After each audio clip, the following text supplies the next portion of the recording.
estante tiene altura regulable de 70, 80 y 90. Acá hay dos soportes.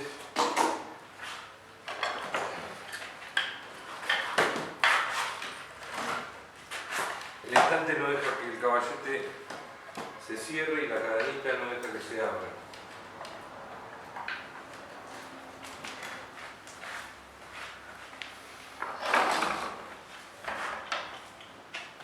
Ahí la tapa tiene 1,50 por 60. Y esto acá tiene un tornillito que agarra el panel.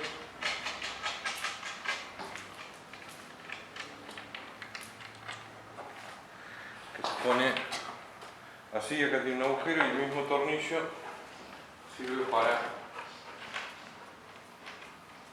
sujetar el panel. El tornillo.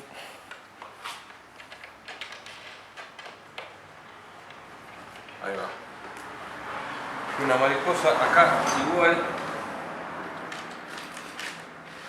Este panel tiene 60 por 60. También tiene un agujero acá.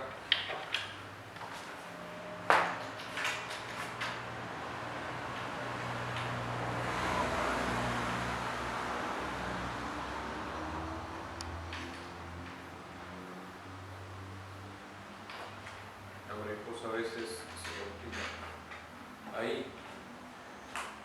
Y después unos agujeros. Y esto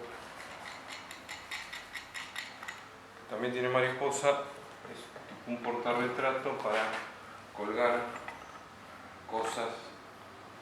Voy a poner acá. Si se ve mejor. Con un tornillo central.